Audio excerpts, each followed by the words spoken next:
Hello friends on YouTube. Who of you watched this video where the scooter starts to burn?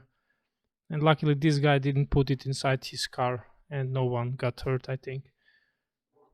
Today I want to talk about scooter hacking and the risks and something that I came across. So let's directly dive into it.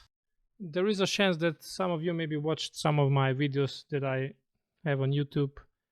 And we're going to look at Ninebot G30 48 volts and field weakening.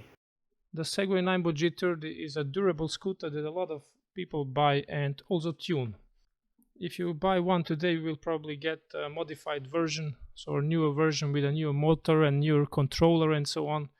Some of the olders are not that good for tuning, let's say, and it's because of the motor cable connections. If you push it too hard, it can start to melt and it will look like this. Here is a picture of a Ninebot G30 Max that is opened and you can see the motor cable connectors that melted together, and this is really dangerous. This scooter has a 48 volt mod and it worked for a year without problems, but then a new scooter hacking update came out with field weakening and he increased the field weakening current, and in total the current was over 27 amps, and then this happened. So there is not a lot of headroom when you have the normal connectors and the older controller. It's really important to change them, and for all of you guys who have the older controller, make sure to check this. Here you can see how the connectors look like. There is a bad connection and it's getting hot and melting, and it's really dangerous. If you know somebody that has a tuned scooter, make sure to send them this video so they know about this issue and they can check if their scooter is also affected or not. If your scooter is from 2019 to 2022, there is a good chance that you have these connections, and this problem can be fixed by replacing the connectors, for example with the XT90 that are rated for 90 amps.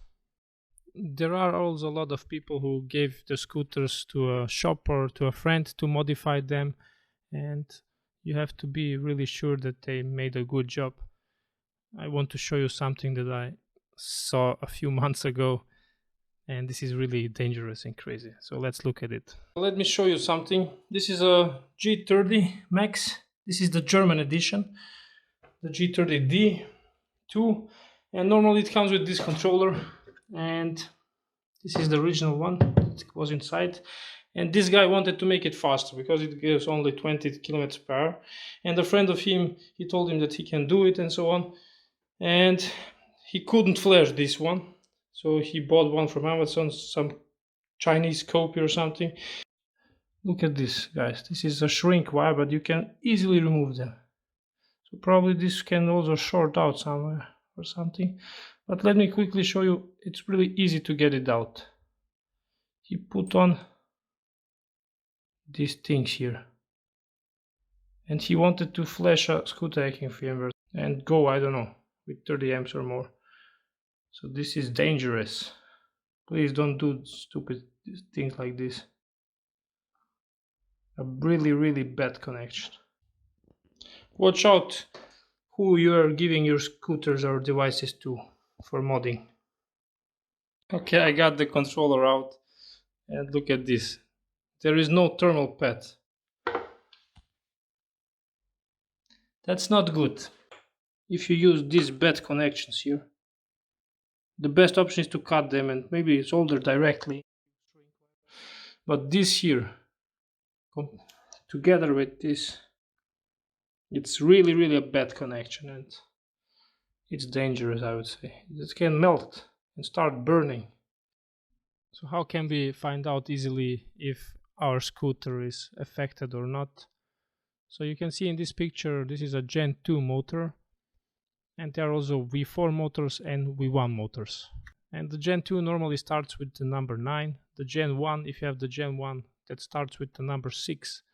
If your motor starts with the number 6, then you're 100% affected by this. And if you have a Gen 2, there is a, I don't know, 50-50 chance, let's say. And if you have a V4, this looks a bit different. Then you have probably the AT32F controller. And on the right side, if you, for example, connect your scooter to the Scooterhacking utility, you can check under DRV. You can see here it's AT32F written. That means that you have a newer controller where the connectors are really bolted on. So the cables are bolted onto the connector, and this normally has no issues. And if you have ST32M or something written like that, that means that you have the older controller. If you already have the Scooterhacking firmware installed, I'm not sure if you can read it here, and you can press on the 3 dots and select system info or something like that, and there you can also read it. Thank you to all the subscribers and to all of you who are liking, subscribing and commenting. Bye bye.